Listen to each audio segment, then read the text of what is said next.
আসসালামু আলাইকুম রহমতুল্লাহ। Hello friends, content monetization পাওয়ার দ্বিতীয় সুযোগ ফেসবুক নিজেই করে দিল। এখনও যারা ফেসবুক প্রোফাইল বা পেজে কন্টেন্ট মনিটাইজেশন সেটআপ পাননি তারা কিভাবে পাবেন তার বিস্তারিত আলোচনা থাকবে আজকের ভিডিওতে।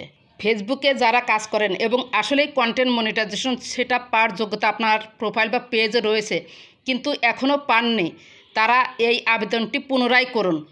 ফেসবুক নিজেই কিন্তু এই আবেদনটি করতে বলেছে। চলুন দেখি কিভাবে আবেদন করতে হয়। আবেদন করার জন্য প্রথমে আমাদের প্রোফাইল বা পেজ লিঙ্ক লাগবে। আপনি যদি প্রোফাইলে কন্টেন্ট মনিটাইজেশন সেটআপ পেতে চান তাহলে প্রোফাইলের লিঙ্কটা ক্লিক করবেন, আর যদি পেজে কন্টেন্ট মনিটাইজেশন সেটআপ পেতে চান তাহলে পেজের লিঙ্কটা কপি করবেন। এখানে বাম পাশে দেখতে পাচ্ছেন পেজ আইকন, পেজ আইকনে ক্লিক করুন। তারপরে দেখতে পাচ্ছেন মাঝখানে 3 ডট, ডান পাশে ক্লিক করুন। এরপর নিচে দেখতে পাচ্ছেন কপি লিঙ্ক, এই কপি লিঙ্কটা করে কোথাও রেখে দিন। এরপর পেজে চলে আসবেন। উপরে দেখতে পাচ্ছেন সার্চ বারে লিখবেন ফেসবুক ফর ক্রিয়েটর্স। এই যে ফেসবুক ফর ক্রিয়েটর্সে ক্লিক করবেন। এরপর আইকনে ক্লিক করবেন, নিচে একটু স্ক্রল করে চলে যান। ফেসবুক ফর ক্রিয়েটর্স ফেসবুকের অফিসিয়াল একটি অ্যাপ। এখানে জরুরি আপনারা পোস্ট দেখতে পারবেন। এখানে খেয়াল রাখবেন প্রায় প্রতিদিনই দেখবেন যে কোনো নতুন আপডেট এখানে দিয়েছে কিনা। এখানে দেখতে পাচ্ছেন যে 15 মেতে একটি আপডেট দিয়েছে, আজকে 30 মে। ভিডিওটা আসতে একটু দেরি হলো, যাই হোক। এখানে লিখেছে সরি টু বেন্ট্রা, মানে সবাইকে সে ইঙ্গিত করে বলেছে, সবার জন্যই বলেছে click the link to apply to Facebook content monetization program. পুনরায় আপনাদেরকে আবেদন করতে বলেছে। আমি এই লিঙ্কের উপর ক্লিক করলাম। এখানে দেখতে পাচ্ছেন ফেসবুক কন্টেন্ট মনিটাইজেশন বেটা, আই অ্যাম ইন্টারেস্টেডে আপনি ক্লিক দিন।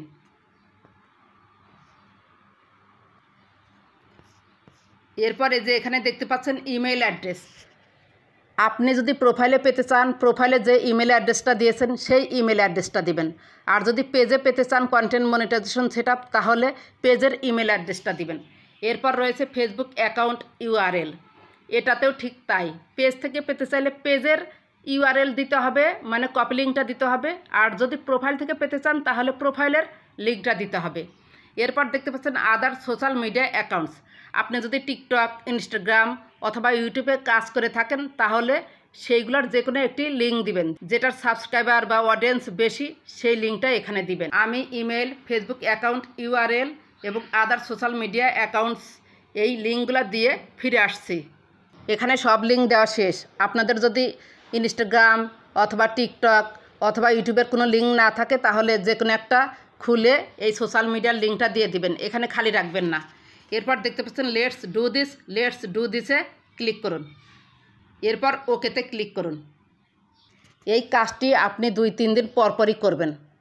2-3 দিন পরপরই আবেদনটা করবেন। ফেসবুক নিজেই কিন্তু আবেদন করতে বলেছে। আপনি যদি আসলেই পাওয়ার যোগ্যতা থাকে আপনার পেজ বা প্রোফাইলে তাহলে 2-3 দিন পরপরই এই আবেদনটা করে দিবেন। এবার চলুন যে আপনার পেজ বা প্রোফাইলে কেন কন্টেন্ট মনিটাইজেশন সেটআপ আসছে না। প্রথমত আপনার প্রোফাইল নাম ঠিক নেই। আপনার এনআইডি অনুযায়ী হুবহু আপনার প্রোফাইল নাম হতে হবে। ওই প্রোফাইলের আন্ডারে আপনি যে কোনো নাম দিয়ে পেজ খুলতে পারেন। সেই পেজেই হয়তো আপনি কন্টেন্ট মনিটাইজেশন সেটআপ পেতে চাচ্ছেন, পেজে কোয়ালিটি আছে, যোগ্যতা আছে, কিন্তু কন্টেন্ট মনিটাইজেশন সেটআপ পাচ্ছেন না। দেখুন আগে যে আপনার প্রোফাইল নামটা এনআইডি অনুযায়ী আছে কিনা। এরপর হচ্ছে প্রোফাইলে জন্ম তারিখ ঠিক নেই। জন্ম তারিখ এবং এনআইডির জন্ম তারিখ হুবহু এক হতে হবে। এরপর তৃতীয় পয়েন্ট হচ্ছে 2 ফ্যাক্টর অথেন্টিকেশান এবং আইডি কনফার্ম করা নাই। আপনি আগে চেক দিবেন যে আপনার প্রোফাইলে 2 ফ্যাক্টর অথেন্টিকেশান এবং আইডি কনফার্ম করা আছে কিনা। এখন আপনার প্রশ্ন হবে যে 2 ফ্যাক্টর অথেন্টিকেশান এবং আইডি কনফার্মের সাথে কন্টেন্ট মনিটাইজেশন সেটআপের সম্পর্ক কী? হ্যাঁ, 100% আছে। কারণ আপনি যে প্রোফাইলে বা পেজে মনিটাইজেশন পেতে চাচ্ছেন সেই প্রোফাইলটা যে দেশ থেকে আপনি ইনকাম করতে চাচ্ছেন সেই দেশে ফেসবুক অ্যালাউ আছে কিনা সেটা দেখবে। বা আপনার যে 2 ফ্যাক্টর অথেন্টিকেশান এবং আইডি কনফার্ম করেছেন এই দুইটা যখন করবেন তখন ফেসবুক নিশ্চিত থাকবে যে আপনার এনআইডির সাথে বা অন্যান্য ইনফরমেশান আপনার প্রোফাইলে যে দিয়েছেন 100% ওকে আছে। এইটা যদি ওকে থাকে তাহলে আপনাকে কন্টেন্ট মনিটাইজেশন সেটআপ দিয়ে দিবে। চতুর্থ পয়েন্ট হচ্ছে আপনাদের প্রোফাইল লক করা আছে। লক করা প্রোফাইল থাকলে সেই প্রোফাইলের আন্ডারে পেজে কখনোই কোনো দিনও কন্টেন্ট মনিটাইজেশন সেটআপ দিবে না। এরপর হচ্ছে আপনি প্রফেশনাল মোডটা চালু করেন নাই। প্রফেশনাল মোড অবশ্যই চালু করে রাখতে হবে। যদি অফ করে রাখেন তাহলে কিন্তু আপনি কন্টেন্ট মনিটাইজেশন সেটা পাবেন না। এখানে কিন্তু দেখতে পাচ্ছেন যে টার্ন অফ প্রফেশনাল মোড, তার মানে আমার প্রফেশনাল মোড কিন্তু চালু করা আছে। 2 ফ্যাক্টর অথেন্টিকেশন চালু আছে কিনা সেগুলো কীভাবে চেক দিবেন? এই 2 ফ্যাক্টর অথেন্টিকেশন এবং আইডি ভেরিফাই করা কিন্তু খুবই সহজ, আপনারা নিজেরাই করে নিতে পারবেন। উপরে দেখতে পাচ্ছেন প্রোফাইল আইকন 3 ডট ক্লিক করুন, নিচে একটু স্ক্রল করে চলে আসুন। দেখতে পাচ্ছেন settings and privacy, settings and প্রাইভেসিতে ক্লিক করুন। এরপর দেখতে পাচ্ছেন সেটিংস আইকন, উপরে সেটিংস আইকনে ক্লিক করুন। এরপর দেখতে পাচ্ছেন মেটা অ্যাকাউন্ট সেন্টারের মধ্যে রয়েছে পার্সোনাল ডিটেলস, পার্সোনাল ডিটেলসে ক্লিক করুন। নিচে একটু স্ক্রল করে চলে আসুন, এখানে দেখতে পাচ্ছেন পার্সোনাল ডিটেলস, পার্সোনাল ডিটেলসে ক্লিক করুন। এরপর এখানে দেখতে পাচ্ছেন পার্সোনাল ডিটেলস, কন্ট্যাক্ট ইনফোতে কী কী দিয়েছেন সেটাও দেখতে পারবেন, বার্থডেটা আপনার ঠিক আছে কি না সেটাও দেখে নিতে পারেন। যদি ঠিক না থাকে এই যে অ্যারো আছে না, অ্যারোতে ক্লিক দিবেন। তারপরে যে এডিট আইকন আছে, এডিট আইকনে ক্লিক করলে এখান থেকে ঠিক করা যাবে। এই যে এখানে কার্সার রাখলেই ঠিক করার অপশন আসবে, এই যে ঠিক করার অপশন। এখন কিন্তু প্রোফাইল থেকে এগুলা ঠিক করা যায় না, পার্সোনাল ডিটেলসে এসে আপনাকে ঠিক করতে হবে। এরপর দেখতে পাচ্ছেন আইডেন্টি কনফার্মেশন, আইডেন্টি কনফার্মেশনে আপনি ক্লিক করুন। এই যে এখানে দেখতে পাচ্ছেন কনফার্মড বাংলাদেশ, আমি কিন্তু এটা আইডি দিয়ে ভেরিফাই করেছি যে আমি বাংলাদেশে ফেসবুক অ্যালাউ আছে। এরপর কনফার্ম ইওর আইডেন্টি ক্লিক করুন। এরপর দেখতে পাচ্ছেন protect your account, protect your অ্যাকাউন্টে ক্লিক করুন। আমি পাসওয়ার্ড দিয়ে কন্টিনিউ করলাম, এখানে আপনাদের পাসওয়ার্ডটা দিতে হবে, প্রোফাইলের পাসওয়ার্ড। কন্টিনিউতে ক্লিক করুন। আর ফেসবুকের পাসওয়ার্ড এবং ইমেল অ্যাড্রেসটা সবসময় লিখে রাখবেন, মাঝে মাঝে চেঞ্জ করবেন। ট্রাই অ্যানাদার ওয়ে, কনফার্ম হওয়ার জন্য কোড চাচ্ছে, আমি হোয়াটসঅ্যাপে কোডটা নিয়ে নিব। তারপরে কন্টিনিউতে ক্লিক করলাম।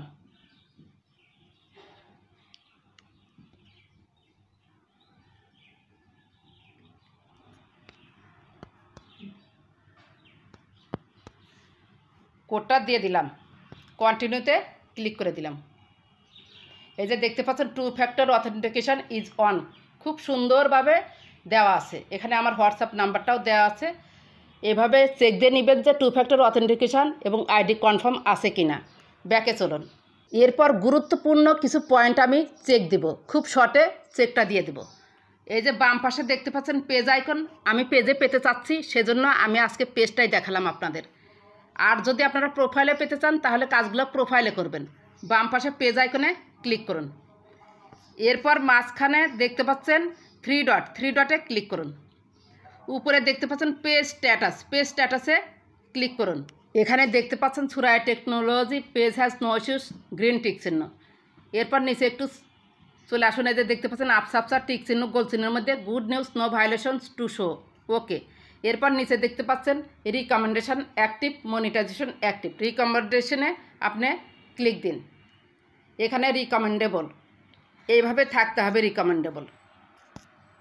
আর যদি নট রিকমেন্ডেবল থাকে তাহলে কিন্তু কাজ হবে না। ব্যাকে চলুন। এরপর দেখতে পাচ্ছেন মনিটাইজেশন, মনিটাইজেশন অপশনে ক্লিক করুন। এখানে দেখতে পাচ্ছেন your page is active and earning, এখানেও ওকে আছে। এখানেও যদি কোনো সমস্যা থাকে তাহলে কিন্তু কন্টেন্ট মনিটাইজেশন সেটআপ দিবে না। এবার ব্যাকে চলুন। এরপর উপরে দেখতে পাচ্ছেন পেজ আইকন 3 ডট ক্লিক করুন। নিচে একটু স্ক্রল করে চলে আসুন, দেখতে পাচ্ছেন help and support, help and সাপোর্টে ক্লিক করুন। এরপর দেখতে পাচ্ছেন সাপোর্ট ইনবক্স, সাপোর্ট ইনবক্সে ক্লিক করুন। এরপর দেখতে পাচ্ছেন reports about others, reports about আদার্সে ক্লিক করুন। নো রিপোর্টস, এখানে যদি কোনো রিপোর্ট থাকে তাহলে সেগুলো ডিলিট করে দিবেন। ইজিভাবে ডিলিট করা যায়। আপনারা অনেকেই বলেন যে ডিলিট করা যায় না, ডিলিট করা যায়, একটু চেষ্টা করবেন, ডিলিট হয়ে যাবে। তবে আবল তাবলভাবে ক্লিক করা যাবে না, আবল তাবলভাবে ক্লিক করলে সেটা অন্য পর্যায়ে চলে যায়। ব্যাকে চলুন। এরপর দেখতে পাচ্ছেন ইওর অ্যালার্টস, ইওর অ্যালার্টসে ক্লিক করুন। এখানেও দেখতে পাচ্ছেন নো ভায়োলেশনস থাকতে হবে, আর যদি রিপোর্ট থাকে সেগুলো সিস্টেম অনুযায়ী ডিলিট করতে হবে। ব্যাকে চলুন। আর শুধু একটি অপশন রইল, উপরে দেখতে পাচ্ছেন পেজ আইকন 3 ডট ক্লিক করুন। নিচে আসুন, দেখতে পাচ্ছেন settings and privacy, settings and প্রাইভেসিতে ক্লিক করুন। তারপর দেখতে পাচ্ছেন উপরে সেটিংসে ক্লিক করুন। নিচে একদম নিচে স্ক্রল করে চলে যাবেন। এই যে দেখতে পাচ্ছেন ইওর ইনফরমেশান, এর মধ্যে রয়েছে অ্যাক্টিভিটি লগ, অ্যাক্টিভিটি লগে ক্লিক করুন। এরপর দেখতে পাচ্ছেন ট্রাস্টে ক্লিক করুন। এখানে রয়েছে নো আইটেমস। কোনো ভিডিও যদি আপনি ডিলিট করে থাকেন, ধরুন আপনি কারো লাইভ শেয়ার করেছেন, সেটা আপনার প্রোফাইলে রয়েছে, 1 ঘন্টা রাখার পর আপনি ডিলিট করে দিয়েছেন, বা একটা পোস্ট করেছেন আপনার ভুল হয়েছে, সেটা আপনি আবার ডিলিট করে দিয়েছেন, সেটা কিন্তু এখানে 28 দিন স্টে করে। এই 28 দিনের মধ্যে যদি এই কন্টেন্টের জন্য আপনার প্রোফাইল বা পেজে কোনো ইস্যু চলে আসে, তাহলে কিন্তু আপনি সাপোর্ট ইনবক্স বা রিপোর্ট অ্যাবাউট আদার্সে ওখানে দেখতে পারবেন। সেজন্য কোনো পোস্ট যদি ডিলিট করেন, সঙ্গে সঙ্গে অ্যাক্টিভিটি লগে এসে আপনারা ডিলিট করে দিবেন। ডান পাশে 3 ডট থাকবে, 3 ডটে ক্লিক করলেই পরপর 2টা ডিলিট অপশন আসবে। সেই ডিলিট অপশনে ক্লিক করলেই এখান থেকে চলে যাবে এবং নো আইটেমস এই লেখাটা সঙ্গে সঙ্গে উঠবে। আশা করি কথাগুলো বুঝতে পেরেছেন। পেজ এবং প্রোফাইল যদি 100% চেক দিয়ে ওকে থাকে, তাহলে আপনারা প্রতি 2 দিন পর পর আই অ্যাম ইন্টারেস্ট বেটা ফর্ম ওইটা পূরণ করবেন এবং ফেসবুকের কাছে সাপোর্ট ইনবক্সের মাধ্যমে একটি রিপোর্ট করবেন। 2 দিন পর পর করবেন। ফেসবুক দিবে, সবাইকে দিবে, কারণ ফেসবুকে এখন বর্তমানে কোনো ইনকাম নাই, সবাইকে দিয়ে ফেসবুকে ইনভলভ করে রাখবে। একসময় হয়তো দেখা যাবে যে এই কন্টেন্ট মনিটাইজেশন সেটআপ এখন যেভাবে পাচ্ছেন খুব সহজ উপায়ে 1000, 1500 বা 2000 ফলোয়ার্স হলে কিন্তু পাওয়া যাচ্ছে, ভিউজও 10-12 হাজার হলে পাওয়া যাচ্ছে। আপনারা কন্টেন্ট মনিটাইজেশন সেটআপটা নিয়ে নিন যদি আপনার প্রোফাইল বা পেজে যোগ্যতা থাকে, কারণ কন্টেন্ট মনিটাইজেশন সেটআপ দেওয়াই একসময় বন্ধ হয়ে যাবে, হয়তো কোনো ক্রাইটেরিয়া চলে আসবে, তখন ফেসবুকের ইনকামও বেড়ে যাবে ইনশাল্লাহ। সেজন্য বলছি সুযোগ থাকতে হাতছাড়া করেন না, আপনারা কন্টেন্ট মনিটাইজেশন সেটআপটা যেভাবেই হোক নিয়ে নিন। ফেসবুক টিমের কাছে আবেদন করার জন্য আমার কিছু স্ক্রিনশট লাগবে। আপনার ফলোয়ার্স কতজন আছে সেটা দেখাবেন, ভিউজ কত আছে সেটা দেখাবেন এবং প্রোফাইল স্ট্যাটাস ভালো আছে কিনা সেটা দেখাবেন। এই যে ধরুন, এই যে বাম পাশে পেজ আইকন আছে, ক্লিক করলাম, আমি ফলোয়ার্স আছে কতজন এটার একটা স্ক্রিনশট নিলাম। এরপর দেখতে পাচ্ছেন 3 ডট, 3 ডটে ক্লিক করুন, পেজ স্ট্যাটাস আছে, পেজ স্ট্যাটাসে ক্লিক করুন, এই পাতাটার একটা স্ক্রিনশট নিয়ে নিলাম। একে চলুন, এরপর প্রফেশনাল ড্যাশবোর্ডে ক্লিক করুন, আপনাদের ভিউজ কেমন আছে তার একটা স্ক্রিনশট নেবেন। স্ক্রিনশট নেওয়া শেষ, যদিও আমার সব কিছুই কম আপনাদের দেখানোর জন্য আমি আজকে সাবমিট করব। এরপর উপরে দেখতে পাচ্ছেন পেজ আইকন, 3 ডট ক্লিক করুন ডান পাশে, এখান থেকে হেল্প অ্যান্ড সাপোর্টে ক্লিক করবেন। তারপরে দেখতে পাচ্ছেন রিপোর্টে প্রবলেম, রিপোর্টে প্রবলেমে ক্লিক করবেন। একটু স্ক্রল করে উপরে তুলুন, দেখতে পাচ্ছেন কন্টিনিউ টু রিপোর্টে প্রবলেম, কন্টিনিউ টু রিপোর্টে প্রবলেমে ক্লিক করুন। একটু ওয়েট করুন, চলে আসবে। যারা নতুন আছেন বা যারা পারেন তারা তো পারেনি, আর যারা নতুন আছেন খুব মনোযোগ সহকারে ভিডিওটি দেখে কাজ করবেন, কন্টেন্ট মনিটাইজেশন খুব দ্রুতই পেয়ে যাবেন ইনশাল্লাহ। তাছাড়া শুধু সাবমিট করলেই হবে না, আপনারা এর পাশাপাশি আপনারা যে অ্যাক্টিভ ফেসবুকে সেটা দেখাবেন। ছবি, লেখা, বড় ভিডিও, রিলস, স্টোরি সব কিছু কিন্তু রেগুলারলি মেনটেন করে আপনাকে পোস্ট করতে হবে। ফেসবুকে কিন্তু বাদ দেওয়া যাবে না। অনেকেই বলে যে ফেসবুকে পেজ ফেলে রাখলে, কয়েকদিন ফেলে রাখলে কন্টেন্ট মনিটাইজেশন পাওয়া যায়, এটা আসলে কতটা সত্য আমি জানি না, হয়তো অনেকে পেয়েছে সেজন্যই তারা বলেছে, তবে আমি ওই নিয়মে যেতে বলছি না। আপনারা কন্টিনিউ অ্যাক্টিভ থাকবেন, অ্যাক্টিভ থেকে কাজ করে যাবেন, এরপর আবেদনগুলো করতে থাকবেন। এখানে দেখতে পাচ্ছেন ইনক্লুড, ডন্ট ইনক্লুড, ইনক্লুডে চাপ দিন। পেজ হলে পেজে ক্লিক করবেন, প্রোফাইল হলে প্রোফাইল ক্লিক করবেন। এখানে প্রোফাইলও আছে, পেজও আছে, আমি পেজে ক্লিক করলাম। এরপর দেখতে পাচ্ছেন describe the issue, describe the ইস্যুতে ক্লিক করবেন। আমি একটা নতুন লেখা লিখে রেখেছি যে আমি পেজে বা প্রোফাইলে নিয়মিতভাবে অরিজিনাল কন্টেন্ট আপলোড করি, আমি এখনও কন্টেন্ট মনিটাইজেশন পাইনি, আমাকে যত দ্রুত সম্ভব কন্টেন্ট মনিটাইজেশন সেটআপটা প্লিজ দিন। এবং ওখানে কিন্তু পেজ কথাটা লেখা রয়েছে, পেজ কেটে দিয়ে সুন্দর করে পেজ কেটে দিবেন। আপনারা প্রোফাইল লিখবেন যদি প্রোফাইল থেকে পেতে চান, আর যারা পেজ থেকে পেতে চান লেখাটার কিছুই করতে হবে না, শুধু যে নিচে পেজ লিঙ্কটা আছে আমার লিঙ্কটা কেটে দিয়ে আপনাদের লিঙ্কটা দিবেন, আর আমার ইমেলটা কেটে দিয়ে আপনাদের ইমেলটা দিবেন। পেজে যে ইমেলটা এখন দেওয়া আছে সেই ইমেলটা দিবেন। লেখাটি আপনারা পিন কমেন্টে এবং ডিসক্রিপশান বক্সে পেয়ে যাবেন। তারপরে যদি বুঝতে না পারেন কমেন্ট করে জানাবেন, আমি চেষ্টা করব উত্তর দেওয়ার। এখানে পেস্ট করে দিলাম লেখাটি, এই যে পেস্ট করে দিলাম। এরপর রয়েছে আপলোড ফ্রম ফটোস, আমরা যে স্ক্রিনশটগুলো নিলাম সেগুলো অ্যাড করে দিব। আর একটা অ্যাড করব, তাই আবার আপলোড ফর্মে ক্লিক করলাম। এভাবে আপনারা দিয়ে দিন। এই যে ওকে হয়ে গেল। এরপর উপরে দেখতে পাচ্ছেন সেন্ড আইকন, সেন্ড আইকনে ক্লিক করে দিন। Thanks, your feedback helps improve. যাই হোক, ফেসবুকের কাছে আমাদের আবেদনটা চলে গিয়েছে। আশা করি বুঝতে পেরেছেন যে কন্টেন্ট মনিটাইজেশন সেটা পাওয়ার জন্য এই মুহূর্তে কি কি করতে হবে। যেভাবে আমি কাজগুলো দেখিয়ে দিলাম, এগুলো যদি আপনারা স্টেপ বাই স্টেপ কমপ্লিট করতে পারেন এবং 7 দিন লেগে থাকুন, 7 দিন নয় 14 দিন লেগে থাকুন, 14 দিন নয় 21 দিন লেগে থাকুন, 21 দিনের মধ্যে একটা না একটা রেজাল্ট আসবেই। কন্টেন্ট মনিটাইজেশন সেটা আপনি পাবেনই ইনশাল্লাহ। আশা করি ভিডিওটি ভালো লেগেছে। যদি ভালো লেগে থাকে বা আপনার একটু উপকার হয়ে থাকে, প্লিজ লাইক, কমেন্ট, সাবস্ক্রাইব করে সাথেই থাকবেন। ভালো থাকবেন, সুস্থ থাকবেন। আল্লাহ হাফেজ।